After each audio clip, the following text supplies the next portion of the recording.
কিন্তু এবারের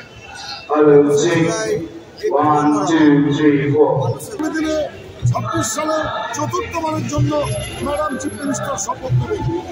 21শে জুলাই শহীদ দিবসে তৃণমূলের শক্তি প্রদর্শন এবং রাজনৈতিক বার্তা।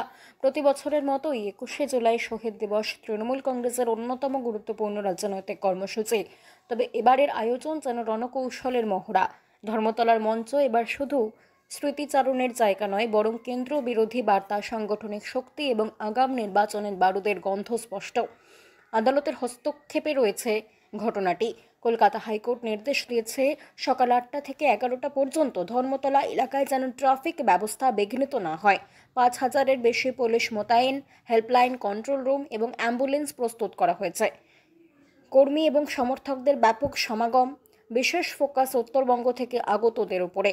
মমতা বন্দ্যোপাধ্যায় এবং অভিষেক বন্দ্যোপাধ্যায় কেন্দ্রীয় সরকারের বিরুদ্ধে ভাষা এবং সংস্কৃতিক ইস্যুতে সরব হবেন বলে সূত্রের খবর। 2026-এর বিধানসভা নির্বাচনের সামনে রেখে এটিকে পাওয়ার শো হিসেবে দেখছে রাজনৈতিক মহল। বিস্তারিত দেখতে নজর রাখুন নিউজ 7 বাংলার পর্দায়।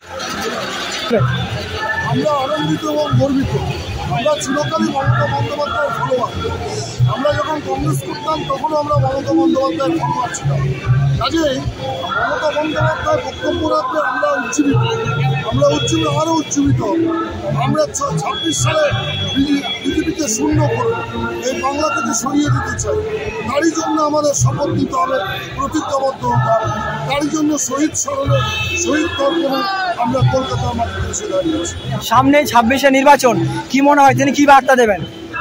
এবারও আগামী দিনে 26 সালে চতুর্থবারের জন্য ম্যাডাম চিফ মিনিস্টার শপথ নেবেন, এই বিশ্বাস আমাদের আছে। শুভেন্দু অধিকারী বলছে এবার বিজেপি তৃণমূল ক্ষমতায় থাকবে না। ও স্বপ্ন দেখছে, দিনের বেলা জেলে স্বপ্ন দেখছে। স্বপ্ন দেখতে থাকুক, আমরা আমাদের কাজ করব, জনগণের সাথে আমরা করব। রাত পহলে 21শে জুলাই রাজ্যের মুখ্যমন্ত্রী মমতা বন্দ্যোপাধ্যায় বক্তব্য রাখবেন, কি বলবেন দাদা? আমরা প্রত্যেকবারের মতো এবারও শহীদদের স্মরণ করার জন্য এই ঐতিহাসিক ধর্মতলায় 21শে জুলাই আমরা এবারও এসেছি। আগামীকাল এখানে নামবে, কিন্তু এবারের জুলাই মানুষের উৎসাহ উদ্দীপনা আগের তুলনায় দ্বিগুণ দেখতে পাচ্ছি। কারণ এবার 50-60 লক্ষ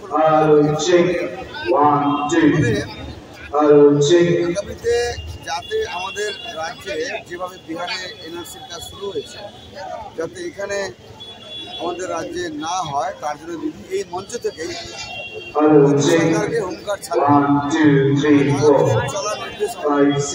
26শে নির্বাচন সামনে, তার আগে এই 21শে জুলাইয়ের সভা, কি মনে হয় কি বার্তা দেবেন তিনি? 26শে নির্বাচন আছে বলে এবার দ্বিগুণ লোক হবে সেটা কথা নয়। এটা 21শে জুলাই প্রত্যেকবার ঠিক একই রকমই আমাদের এই 21শে জুলাই হয়। যেমন দুর্গা উৎসব হয়, ঈদ উৎসব হয়, তেমনি তৃণমূল কংগ্রেসের পরিবারদের কিন্তু আমাদের ওই 21শে জুলাই একটা উৎসব। মানে এখানে শহীদদের শ্রদ্ধার্ঘ্য দেওয়ার জন্য মানুষ আবেগ একটা থাকে এবং মানুষ ছুটে আসে।